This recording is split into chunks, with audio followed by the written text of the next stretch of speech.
నుంచి దేశ రాజకీయాలలో జరుగుతున్న పరిణామాలు, లోక్సభలో జరిగిన చర్చల్ని, లోక్సభలో కేంద్ర ప్రభుత్వం ప్రవేశపెట్టిన బిల్లులను, చర్చలతో పాటు కేంద్ర ప్రభుత్వం ఓటమిని ప్రజలు కల్లారా చూసిండ్రు. ఈ ఓటమి భారతీయ జనతా పార్టీ తెచ్చిన చట్టాల ఓటమిగా చూడాల్సిన అవసరం లేదు. భారతీయ జనతా పార్టీ నరేంద్ర మోడీ గారి యొక్క ప్రభుత్వం యొక్క చిత్తశుద్ధి ఓటమికి గురైంది. చిత్తశుద్ధి లేని చట్టాలను చట్టసభలలో ప్రవేశపెట్టి ప్రేరేపితమైన రాజకీయ ప్రయోజనాల కోసం ఏదైతే ప్రయత్నం చేసిండ్రో, దేశ ప్రజలందరూ, ప్రతిపక్ష పార్టీలు అన్నీ కలిసి భారతీయ జనతా పార్టీ అహంకారాన్ని, రాజకీయ దురుద్దేశాన్ని ఓడించడం జరిగింది. మహిళా రిజర్వేషన్ల ముసుగులో సీట్లను పెంచడం ద్వారా 553 సీట్లను 850 సీట్లకు పెంచడం ద్వారా వాళ్ళు ఏదైతే రాజ్యాంగాన్ని మార్చాలనుకుంటున్నారో, రిజర్వేషన్లను రద్దు చేయాలనుకొని 2024 ఎన్నికల సందర్భంగా 400 సీట్లు వస్తే 2/3 మెజారిటీతోని రాజ్యాంగాన్ని మార్చి రిజర్వేషన్లు రద్దు చేయాలన్న ఆలోచనను ప్రజలు గుర్తించి 2024 లోక్సభ ఎన్నికలలో భారతీయ జనతా పార్టీని ఓడించడం జరిగింది. ఓటమిని దిగమింగుకొని ఈరోజు రాజ్యాంగాన్ని మార్చాలి, రిజర్వేషన్లు రద్దు చేయాలనే ఆలోచనతోటి మహిళా రిజర్వేషన్ ముసుగులో సీట్ల పెంపు కార్యక్రమాన్ని ఈరోజు చట్టసభలకు తీసుకురావడం జరిగింది. ఈ అంశాన్ని కూడా దేశ ప్రజలు, ప్రతిపక్ష నాయకులందరూ గుర్తించి మహిళా రిజర్వేషన్లకు మాకు ఎలాంటి అభ్యంతరం లేదు, సీట్ల పెంపు విషయంలో విస్తృత స్థాయిలో ప్రజలలో చర్చ జరిగి ప్రజల ఆమోదం మేరకు మాత్రమే మీరు ముందుకు వెళ్ళాలి, ఇప్పుడు ప్రవేశపెట్టిన చట్టాలను మేము ఒప్పుకునే సమస్యనే లేదు అని చెప్పి లోక్సభలో చర్చల సందర్భంగా చెప్పడమే కాకుండా ఓటింగ్లో కూడా కేంద్ర ప్రభుత్వాన్ని ఓడించడం జరిగింది. ఈ ఓటమి భారతీయ జనతా పార్టీ అహంకారాన్ని తగ్గిస్తుంది అని నేను భావిస్తున్నా.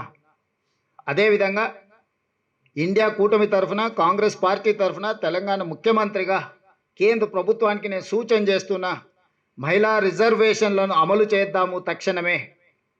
నిన్న చర్చల సందర్భంగా 1 గంట సభను వాయిదా వేస్తే చట్టాన్ని సమూలంగా మార్చుకొని వస్తానని అమిత్ షా గారు చెప్పిండ్రు.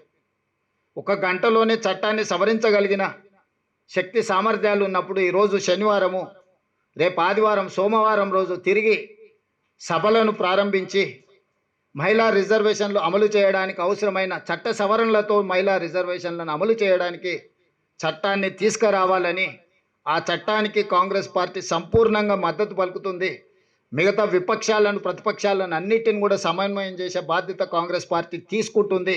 ఎందుకంటే స్వతంత్రం వచ్చిన తర్వాత పురుషులతో పాటు మహిళలకు సమానంగా ఓటు హక్కు ఇచ్చింది కాంగ్రెస్ పార్టీ. అమెరికా లాంటి దేశంలో మహిళలకు ఓటు హక్కు ఇవ్వడానికి 150 సంవత్సరాలు పట్టింది.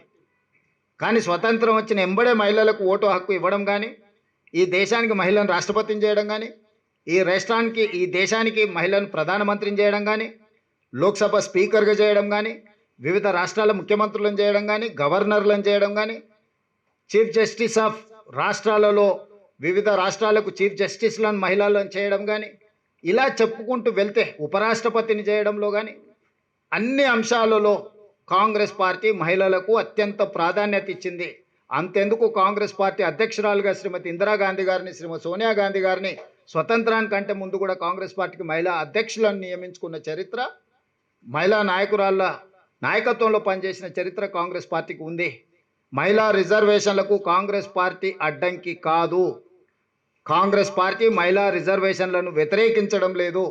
మహిళా రిజర్వేషన్ల ముసుగులో రాజ్యాంగాన్ని సవరించడం ద్వారా, రాజ్యాంగాన్ని మార్చి రిజర్వేషన్లు రద్దు చేయాలనే కుట్ర ఏదైతే మోడీ గారు చేస్తున్నారో దానికి మాత్రమే వ్యతిరేకము.